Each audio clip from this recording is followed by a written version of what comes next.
civilians is also justifiable. So when states like Iran or North Korea seek nuclear weapons, use of force is fully justifiable. When a country commits unprovoked aggression, as Iraq did against Kuwait in 1990, Kuwait is entitled in the exercise of its own self-defense to ask for allies to protect it, which is why we attacked Iraq. So there are a lot of there are a lot of different situations, and different facts, different circumstances give rise to different remedies. Absolutely, but in most of those circumstances, the existential interests of the United States were not involved. Your own populations were not threatened either in Libya or in Syria, or for that matter, during the second Iraqi invasion that you so eagerly supported. No. That's simply not correct in either case, and you can talk about these others as well. In the case of Syria, where terrorists supported by Iran, supported by the government of Syria, were threatening to create an Islamic State that would have threatened the West as a whole, and had very strong Western support across the board with our NATO allies to destroy the Islamic State.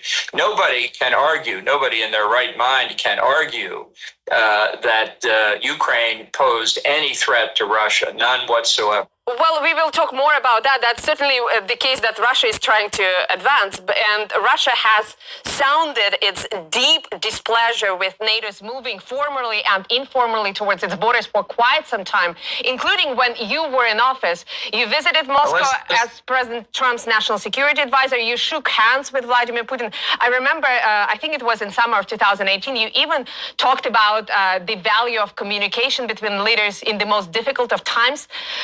In all fairness, didn't the Kremlin use all the diplomatic means at its disposal to limit the unwelcome and some would say malicious U.S. presence close to Russia's borders?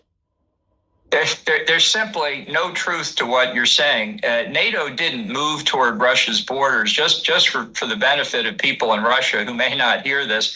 It was the nations of Eastern and Central Europe, once the Warsaw Pact broke up, after decades of repression by the Soviet Union, that came to NATO and requested membership so that they could create their own free governments and societies, and so that they could have peace and security against external threats. NATO didn't decide it wanted to expand into Eastern Europe. Democratically elected governments expressing the will of their peoples asked for NATO membership, Mr. and we agreed. Ambassador Bolton, with all due respect, I think you're a shrewd enough thinker to understand that Moscow would find it quite provocative that the United States was providing Ukraine with lethal weapons for a pretty long period of time. You may disagree that it poses a threat to Moscow, but Moscow is within its own right to determine what it seems as threatening. And it did signal its displeasure with it, didn't it?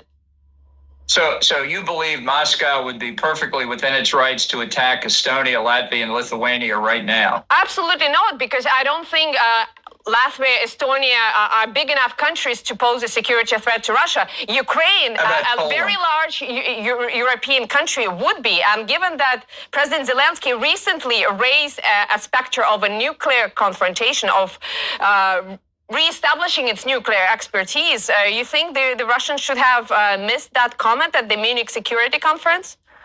So let me get your rationale here. If a country's big enough, like Ukraine, then Russia is entitled to invade. How about not Poland? Entitled? Then Russia should take its security interests seriously, and I think it did communicate that to the Americans. You cannot deny that. Nobody denies that Russia has legitimate security interests, but that doesn't mean you have okay, a license. and what are they? Can I ask you, what are those legitimate security interests? Can you define them? For example, in terms of the flight time that it takes for the rockets to reach Moscow, how would you define that security interest? What would be the comfortable flight time for you for rockets to reach Russia? Well, I don't know. Russian rockets can reach the United States in 30 minutes. That's not very comfortable either. The point is that the question of what constitutes a legitimate threat to Russian security is a subject Russia has to prove. And there's absolutely no evidence that Ukraine has ever had the capacity to threaten Russia. Well, I think Russia is proving that right now on the battlefield. But rather than arguing about that, because we could never agree, let's face it, I think what Russia is proving on the battlefield is the incompetence of its military and intelligence services. We will definitely also talk about the tactics of the Russian military. But before we do that, I want to ask you something about the decisions of the Biden administration, because you said recently that it was a strategic mistake by Biden to state that NATO would never interfere with Russia's actions in Ukraine.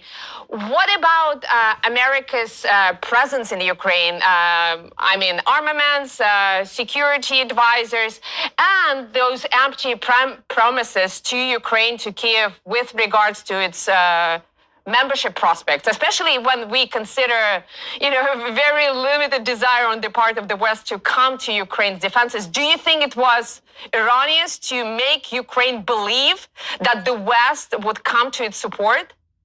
Well, I think that that NATO made a significant mistake in 2008 when it rejected President George W. Bush's proposal to put Ukraine and Georgia on a fast track toward NATO membership. And I think President Putin saw that mistake and 4 months later invaded Georgia. Now, the fact is that neither the United States nor NATO responded effectively to that act of unprovoked aggression. And in 2014, President Putin struck again and invaded Ukraine. And once again, neither the United States nor NATO took effective action in response to that unprovoked aggression.